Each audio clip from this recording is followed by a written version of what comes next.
Welcome to NFL Daily, where we're confirming all our priors during preseason week 2. I'm Gregg Rosenthal. Yeah, it was a Drake Maye night in the NFL. Patriots and Eagles, the only preseason game on tonight. I'm going to go over a few takeaways from that game before I throw it to something I did earlier in the day with Evan Silva. That's most of the show. All the offensive, defensive players that we feel differently about after the first few weeks of training camp and the preseason. It was a great conversation with one of my favorite people in the business, Evan Silva. But before that, yeah, it was Drake Maye night on NFL Network. I swear Scott Zolak gets more airtime in August than like anyone on our network. And that was fun. And the Drake Maye performance was fun. So 7 quick takeaways from the Patriots-Eagles. And I'll go through it quick because Maye was the big one. He flashed.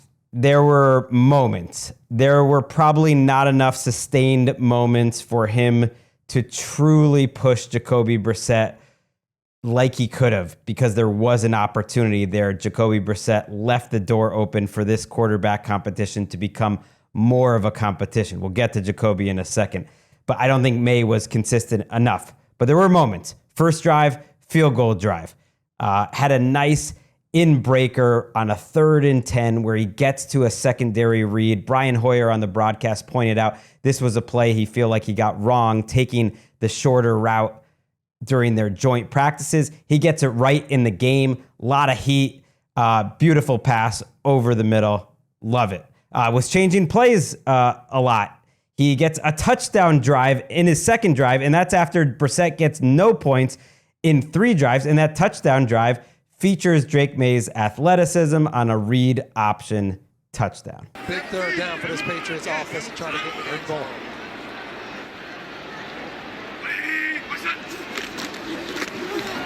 Here goes. Yeah. The crowd erupts.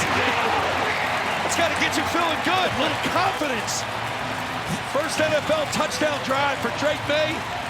You can tell like they're just hoping for some sort of hope, because it's been a rough preseason, a rough training camp in terms of the practices for this offense. And yeah, Drake Maye showing a little bit of shine. And honestly, his best 2 throws of the entire night were incomplete. They were both to Javon Baker. One where Javon Baker got squeezed to the sideline, couldn't make a catch, couldn't get back in bounds, but a nice go ball by Maye. And then a beautiful pass in the second half that would have been about 40 yards, again on a 3rd and long, that Baker couldn't haul in. So there were the flashes, but there was also stagnation. There was a fumbled snap. There was Maye taking a while to get through his reads. They didn't move the ball in the second half when he did get it, and you could see things were just happening slowly for him. So I don't think it was enough to put pressure on, but it was good to see, I think, for the Foxborough crowd, Drake Maye have some moments. And look, they're going to put him in more quickly if Jacoby Brissett keeps making mental errors, which he has a few times in practices and certainly in this game. That's my second point. Jacoby Brissett was bad in this game. 3 of 7 for 17 yards, an interception where he was late in the red zone. He maybe thought Austin Hooper, the tight end, was going to go one way. He went another, but he missed on another sideline route, and he didn't feel comfortable because the tackles are just terrible. Chuks Okorafor and Verdarian Lowe are their 2 tackles, and it's the worst tackle situation in the league, and it's looked bad in camp, and it's not getting any better. And so that was part of the reason Jacoby Brissett looked bad, although even when he was protected, he looked a little frantic. Not a lot of drives there for Brissett, but it's hard right now to find a lot of optimism with this offense. But if Brissett doesn't take care of the ball, Drake Maye will get called earlier in the season. The other points from this game were more secondary players. Number 3 is that Tanner McKee is clearly the better quarterback, backing up Jalen Hurts than Kenny Pickett. Like, call the fight. I've seen enough.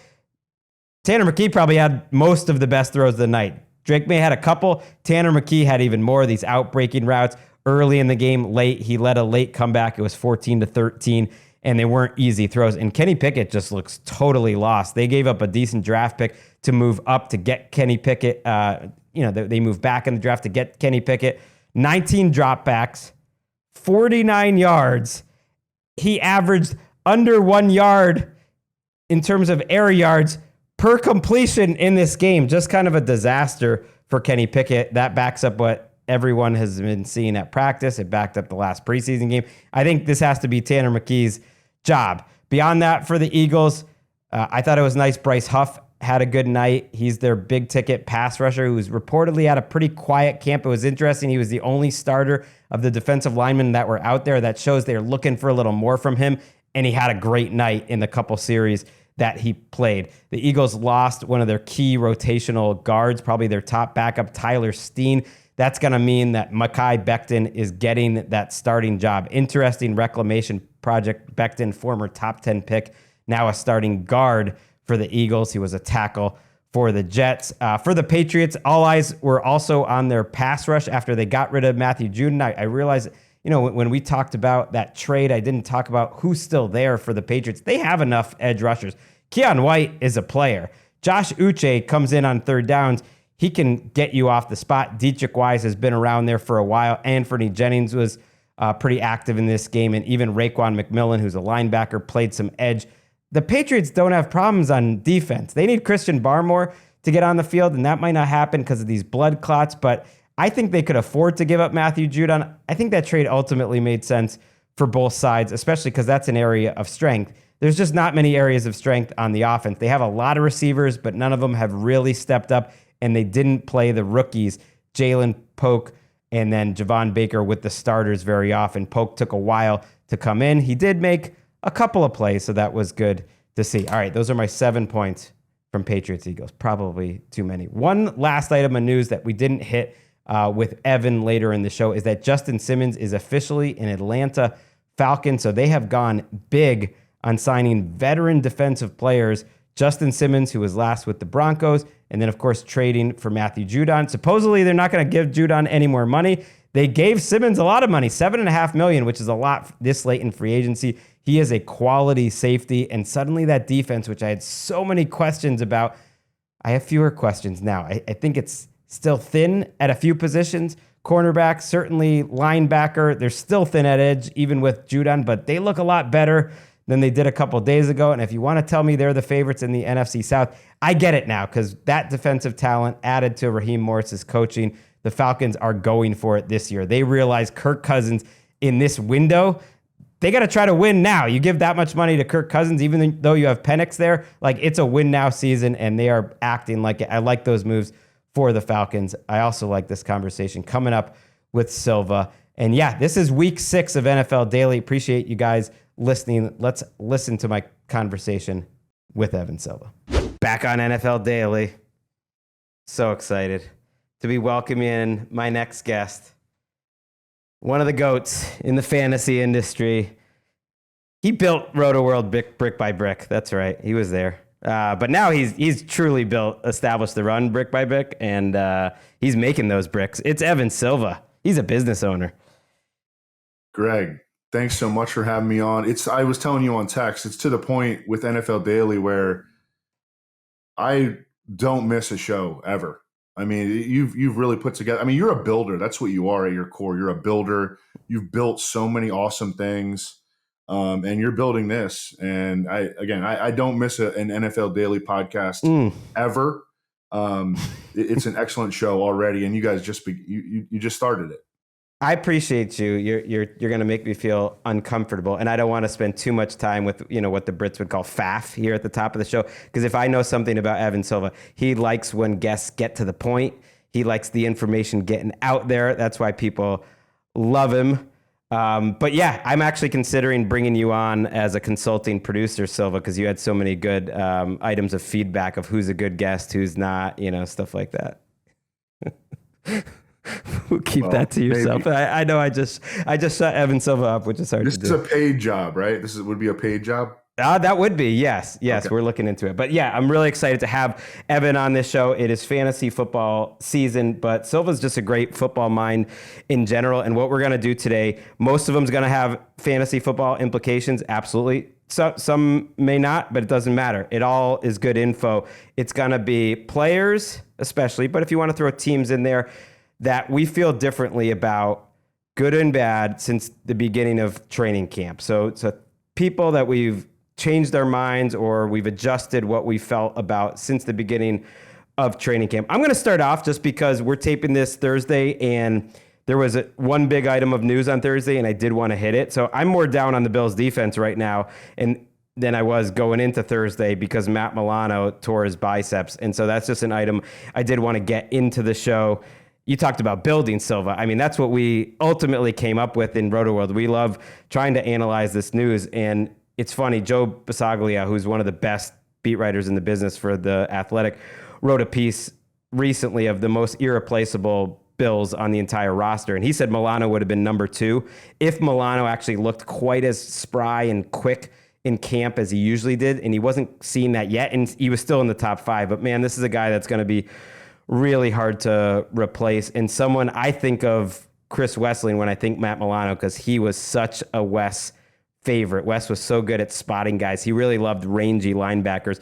And he said this guy changes their defense more than anyone way back when Milano was a rookie and then a second-year player. And so I love thinking about the West guys, and I'm really disappointed because otherwise I was feeling good about this defense, but this to me is a downer. It really hurts. It really hurts the Bills. I write a matchups column every week, which tries to get to the nitty gritty of how personnel, losses, additions, et cetera, can affect the actual game and the production of offensive skill position players from a fantasy standpoint.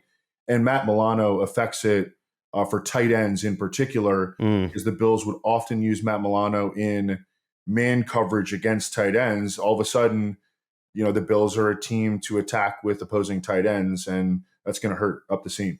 Yeah, Dorian Williams from Tulane, supposedly having a decent camp. He was probably LB 4 or 5 last year. He's probably the starter there. Otherwise, there's been some positives out of camp. Kyrie Elam's had a pretty good camp. It sounds like, to me, they're pretty deep at cornerback. Von Miller, at least, isn't looking terrible, so I'm looking forward to that. And I did want to point out, Milano could be back this season. He might return in December.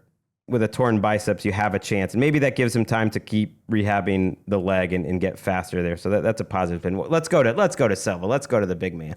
I like that you called me a brilliant football mind at the top, because I'm going to really break your heart here. And one of the biggest risers, obviously, has been Sam Darnold in the year of our Lord. Did it again. Sam Darnold. Sam Darnold, SZN, is on. JJ McCarthy out for this season. Look at your face. Well, listen. I'm just going, just for the listeners, you were on the Around the NFL podcast a couple years ago now, and you had Darnold going into a Panthers year, I think, as your biggest sleeper, the year where he was the week 1 starter, your number 1 sleeper. And I got I was so against that opinion that it actually caused an issue between me and you. Like, you seeed pretty upset about it. Cut to weeks later, Darnold has a halfway decent game, and you're sending me angry texts. I'm with my daughter at a school festival on the wheel. What do they call that? I'm I think blanking. I specifically told you that it's time to retire. Yes, I'm on the Ferris wheel with my daughter, and you're sending me texts that it's time to retire, and I'm like, what the hell is up with this guy? And now you're starting with Darnold again. I love it. I love this the stubbornness. I meant from fantasy football analysis, not football analysis. Anyways, Sam Darnold enters this situation where he has Justin Jefferson. Jordan Addison is probably going to be available for the vast majority of the season. TJ Hawkinson eventually will be back. The Vikings played their vast majority of their games indoors. Kevin O'Connell has proven to be, I think, an elite offensive mind. You look at guys like Josh Dobbs getting him off the street, essentially, coming and having big games. Nick Mullins in this same offense had a 4-touchdown game, over 400 passing yards. The quarterback here is set up for success, whether it be J.J. McCarthy or Sam Darnold. Sam Darnold will break your heart. I actually compare him as a player to Jameis Winston. He will have big-time flash plays, and he will break your heart. I think he's going to be really productive, though, this season. I'm looking at this primarily from a fantasy standpoint. And I think that Sam Darnold has a chance to be a top 12 scorer, assuming that he can keep the job, which I think that he will, because he's set up for success, like I explained. I'll surprise you and say I have no issue with that, because I'm sure you're getting him as a QB2 late. Fantasy-wise, he's the only guy there. There's no competition. They're never going to Nick Mullins. They're never going to Jaron Hall. Even if he makes mistakes that cost them games and you can't trust him over the long run, this is by far his best situation. I think the year with Kyle Shanahan helps him. I don't hate it. I think he's going to be closer, maybe not statistically, to Teddy Bridgewater with Sean Payton, but just in my head, he'll be better, I think, Darnold, statistically, than Teddy Bridgewater was with Sean Payton. But I think it's a similar type of situation where it's a guy that I'm not, maybe not above league average as a starter, but in the right situation with the right coach, going to get it done. I'm going to stay negative because I know you told me you're going all positive almost. And so I'm going to go with a team that I feel more down on than when I started camp. And this does have fantasy implications. It's the Dolphins' offense. It's their offensive line in general. Henry Hodgson, Handsome Hank, tipped me off to this Dolphins podcast, 3 yards per carry. They're great. They really have eyes on every single snap at every practice. They're not just homers, but they really know this team. And they're so worried about this offensive line. And they're very positive about everything else. But they just seeing it day after day after day. It's just a mess. Like, is Teron Armstead and Isaiah Wynn ever going to play consistently? Who knows? Armstead's supposed to be their best player. Like, you're hoping for 8 games. Aaron Brewer, their center, who's a little undersized, they give money to, he's out. You put Liam Eichenberg back at center. The guards, who knows? Like, the depth, who knows? You're hearing these joint practices with Washington. Doesn't sound like it's going well. And yeah, I do think that's just going to lower the ceiling of the team in general. So that's Tua, and it's Tyreek Hill. And just as a little side point with this, I don't get Devon Achane going as high as he does in fantasy drafts. There's just too many other good players. So seeing how explosive Jalen Wright looked, knowing how good Raheem Mostert is, that was one where I'm not into it like you are every day, Evan. When I opened the ADP in August and saw Achane that high, I'm like, there's no freaking way. I don't get it. I love him as a player, but there's just too many other good players there. That's interesting because my high ranking of Devon Achane has something to do with Chris Wessling. I love that he we're talking reminds me somewhat of Chris Johnson, who, do you remember? I mean, Chris Wessling would write love letters, first of all, to Percy Harvin, but also to Chris Johnson back in the day. I mean, he was the leader in the clubhouse of the Chris Johnson hype train. Do you remember that? I do. And yeah, for new listeners, and we've had a lot of new listeners for NFL Day. I love that. And so I shouldn't just assume, my history with Silva. He was the key guy at Roto World with me way back in the day. And Chris Wessling, our great friend, came along right after him. And it was really the three of us getting it done. And I would go as far to say, I'm not saying Chris Johnson made Chris Wessling, because Chris Wessling made Chris Wessling. Right. But in terms of a fantasy take, he was so far out on the ledge that this guy is going to be like the number one guy. And he was ahead of everyone in the industry. That was a take everyone literally remembers. So I'm with you. And I think it's a good comp, Achane and Chris Johnson. And do you remember, the Titans had Lindale White, who that's fair. At the time was like a big factor, at least on paper. And the Dolphins have Raheem Mostert. And I think that, Raheem Mostert is to Lindale White as Chris Johnson is to Devon Achane. Okay. A West-based take there. And you know what? That's going with how I usually do fantasy, which just worry about the talent first and the situation second.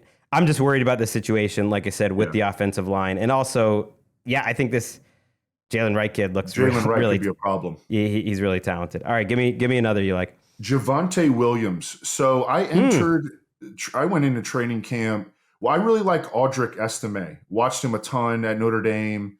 He's a big back who can bang long runs. I both love running that. backs for the Broncos. I've been told by the listeners, sometimes I just mention these players and assume they know who they are. Both running backs for the Broncos. All right, my bad. Audric Estime, 5th-round pick of the Broncos. Really liked him as a college player. Didn't like what I saw from Javonte Williams last season. Averaged 3.2 yards per carry, but was coming off of a multi-knee ligament tear. Shows up to training camp. He is in tip-top condition. Like Sean Payton's like he changed his body. Audric Estime has the knee scope in the offseason. And then in his first preseason game, loses a fumble that is returned for a touchdown. And Sean Payton talks about it after the game. Audric Estime is like buried in the doghouse at this point. Samaje Perine could be cut. Jaleel McLaughlin weighs 180 pounds. I think Javonte Williams is going to get like 300 touches this season. Sean Payton historically has always had very efficient running games. Javonte Williams can catch the football. He's a guy who I recently moved up in my rankings. I want to draft him this year. Love that, and love guys that have shown at least at one point that they can be difference makers. And for whatever reason, in this case, it was injury, they didn't. And that's what you can learn in the preseason. You can get eyes on, you can hear the beat reporters get eyes on it, and then you can get eyes on him. You're right. He looked absolutely different. I think if they liked the other guys, that there'd be like a non-zero chance that he'd be a candidate to get traded to like the Cowboys standout. But that wouldn't be a bad thing for him either. So either way, it would be a good thing. Maybe they'll showcase him. He's someone to watch this weekend. I think that might have been a possibility at one point. I think it's not anymore, especially after the Estime fumble. That's fair. I'll go positive. Let's go Bucs offense, because I like being surprised. I think this is more I've thought about it, but it's also been reading the reports out there. Graham Barton, their new center, looks really good. And I think the offensive line is one of the more trustworthy groups in the league, which you couldn't have said a couple of years ago. I'm kind of buying Chris Godwin as a true slot guy, and them having two interesting options with Trey Palmer and McMillan on the outside. And then I liked what I saw out of Bucky Irving. So I'm just sort of buying, as a football fan, the Bucs offense is better and just deeper than people realize.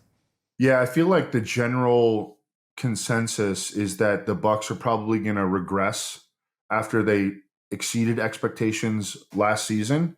But, I think their offensive line, Mike Evans belongs in the Hall of Fame. Chris Godwin belongs in the slot. They lost Dave Canales. I think that most people think that they're going to regress, so I think that is a little bit of a controversial or contrarian take, that the Bucs could actually take another step forward. Yeah, I think I'm just like trying to figure out a reason not to pick the Falcons and Saints, because I'm just not feeling them. But I think there are really good reasons. Fantasy-wise, maybe they'll all eat into each other a little bit. But Irving looked good. He was kind of part of a nice mid-round rookie showing in the first preseason week. All right, the Bucs, one team, feeling differently about, liking them more after a couple weeks of training camp. We're going to take a quick break, and then we'll come back with some teams, some players that we like more, like a little less, after what we've seen so far in August. All right, give me another. Khalil Shakir. Ooh. Is a player that, when I was assessing the Bills' pass catcher core, no Stephon Diggs, no Gabe Davis. When I was assessing their pass catcher core as a unit entering training camp, I was thinking, it's just going to be a bunch of role players. Khalil Shakir, Curtis Samuel, Keon Coleman might emerge as the number one eventually, but probably not out of the gate. Dalton Kincaid probably takes a step forward, but how much can he really, if he's only playing 70% of the snaps and sharing a little bit with Dawson Knox? But, I was actually listening to one of your shows, and you brought up the possibility that Khalil Shakir could be a 90 to 100 catch player. And then we saw the way that he was utilized in the first preseason game. Like, he is clearly the Bills' number one receiver in terms of playing time snaps. I think he's really good, and he can win inside and out, primarily inside, I think. And he also has that established rapport with Josh Allen. He's a guy who I moved up my rankings. See, I have him as wide receiver 49 in fantasy right now. But before I was like really on the fence, like, I don't think he's going to make a difference. I actually think he can make a difference. Did I help influence that? Yes. It's like the old days on AOL Instant Messenger, me and you going back and forth. I love it. I didn't pull that number out of nowhere either. I kind of looked at when Cole Beasley was at his peak there. He was in his 30s already, and he was catching 85 82 balls there. So I just think he passes the eye test. To me, he's their best receiver, and in the way they ran that offense too, when they changed coordinators, it's going to go through the middle. I feel bad keep being negative, but since you're going all positive, this will be just a quick one. Joe Mixon, he always shows up to the beginning of the season the last couple of years with this great burst, and you're like, oh, that's the Joe Mixon I want. And then as the season wears on, he just doesn't have the juice anymore. It's usually because of injuries. And now he started this camp with injuries. I know he's back on the field this week. And that plus the Dameon Pierce revival, the Renaissance season that I could see coming. I had someone, it was Steve Weish, who was down at Texans camp, and he just talked about how the coaches were raving how Pierce just couldn't figure out the system last year. He just couldn't. It wasn't a gap runner, didn't have the instincts for it, just didn't get it. And they provided him a few different keys, and for whatever reason, this offseason it clicked, where he now knows what two things to look for from his blockers, how to hug the blockers, and then just hit it. And they're just like, oh, now he gets it. He just didn't get it. He didn't fit, and now he does. And so I'd almost rather have Dameon Pierce than Joe Mixon, but I definitely would rather have him for whatever price he's going for, which is the very end of draft. Yeah, I have Dameon Pierce as one of the top handcuffs in all of fantasy. And it's interesting that you mentioned, could he actually overtake Joe? The Texans gave Joe Mixon a decent chunk of change after they got him. It would probably take injuries. You're right. Injuries and just like having to play through injury and really not looking good. But to me, that's a very realistic But yeah, Bobby Sloak, the Texans offensive coordinator, has been very outspoken about how impressed he's been with Dameon Pierce. And they didn't go get anybody else. They drafted Jawar Jordan in the 6th round. They added Cam Akers, but they didn't go actively seek any other RBs. So they're definitely giving Dameon Pierce this chance, and I think he's running away with it. My next guy is Rashee Rice. Okay. And that is in part because Hollywood Brown is probably going to miss 2 to 3 games to begin the season. We're talking about Chiefs receivers here. But also because I heard independently that Andy Reid believes that Rashee Rice will either receive no suspension stemming from his offseason arrest, or at most he would receive a 2-game suspension. And people there was a lot of trepidation about drafting Rashee Rice in early fantasy drafts because everyone thought, oh man, could he get a 6 or 8 game suspension? No, it looks like it's going to be 0 or 2 tops. And we saw what Rashee Rice was capable of as a rookie. And then you add in the injury to Marquise Brown. And he's a guy who could be a top 12 fantasy receiver this season. Yeah, it's crazy to think that the Chiefs, offense has a lot of room for growth, but they do. Like, they can be more explosive. He was someone that I think improved his versatility throughout the course of the season. So he's going to be more than just a one-trick pony. As we've gotten closer to the season, I'm just assuming, this thing might not happen, Silva, in that maybe it even happens next year. Like, that happens sometimes with the NFL. And so you don't have to worry about that in fantasy drafts. I'll go with a guy I feel higher on than when I entered training camp. And this is specifically fantasy because I already thought really highly of Chris Olave just as a player.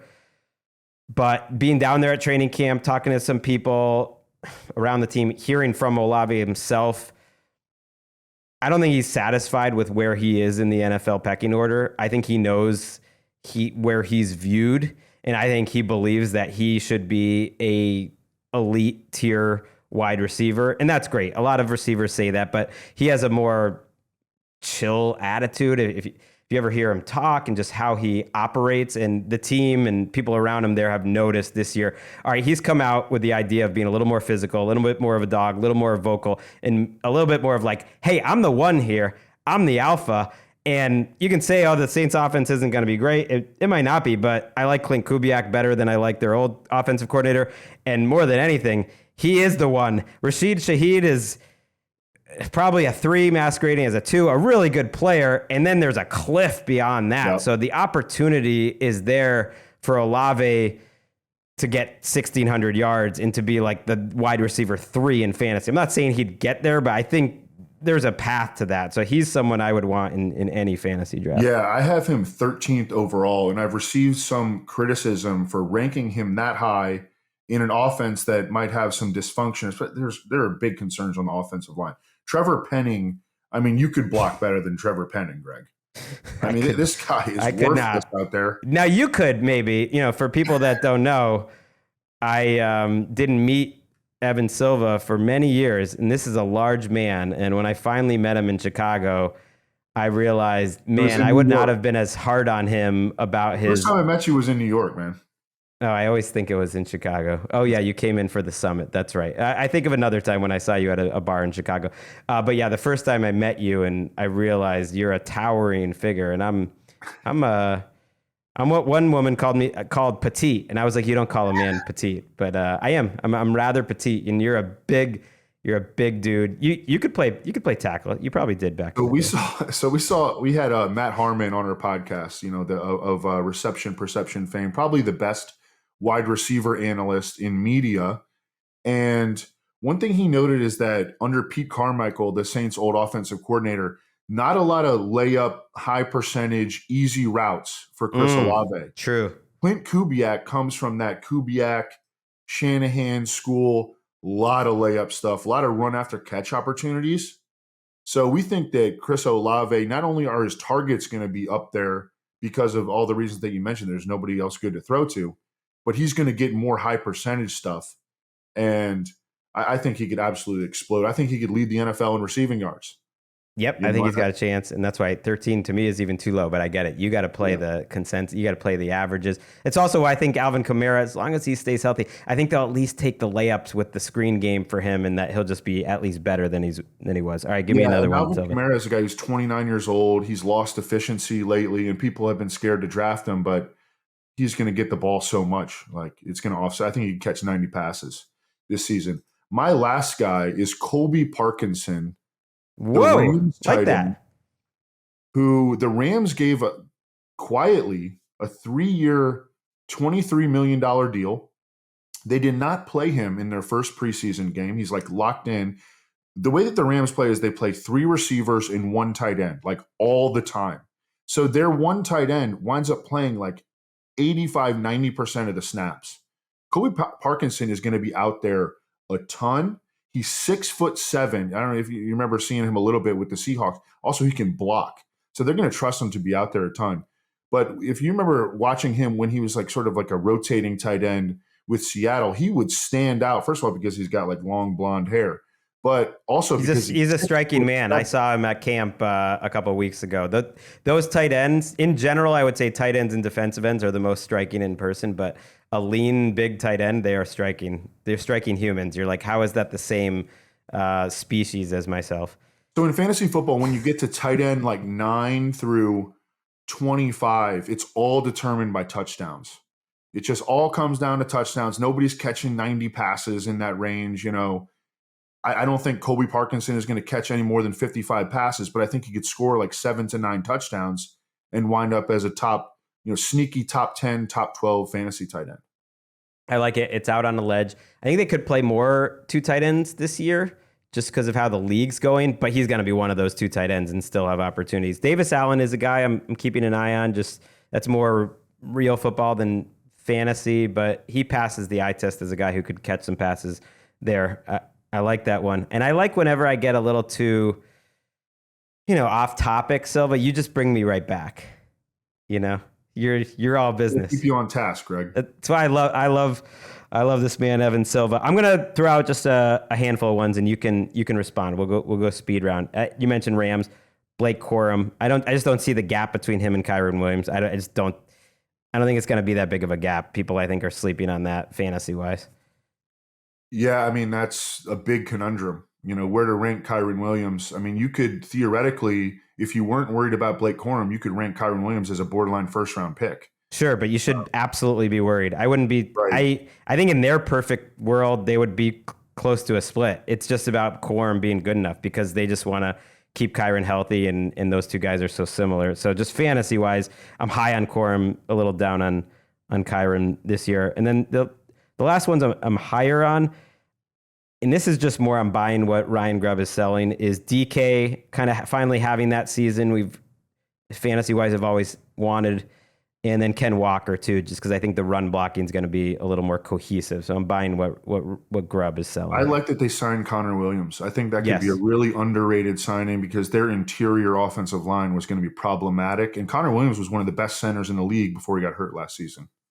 You don't need to comment on this one. Panthers defense, I was never high on it, but they lost Dane Jackson here on Thursday for 6 weeks. You're like, oh, what does that really matter? That was their starting cornerback by a mile. And Xavier Woods, starting safety, also out multiple weeks. They were, I know in fantasy you're always looking for those great matchups. Jadeveon Clowney is already hurt again. Like on paper they were rough, and they look even worse now. The Chargers are another team with just too many injuries. The Bosa injury, I think, is slipping under the radar. That they're not even sure that he's going to be ready for Week 1. Herbert, We'll see. The quarterback situation's a disaster. Makes me worried about the lad McConkey of it all and whether he can stay healthy. Their center is hurt. And so I feel just way more down on the Chargers than I did in general, especially on offense. I'm always high on my friend, Evan Silva. Thank you for doing this, Evan. We go way back. Love you, man. Glad to hear about your journey too, trying to get healthier. And then also just that you and Adam Leviton are just getting it done. You started your own company 5 years ago, I believe, with Establish the Run, and it's only gotten better and better. And yeah, this is money-making season for Silva. So I'll let you go and go make those stacks. Love you too, brother. And thanks so much for having me on.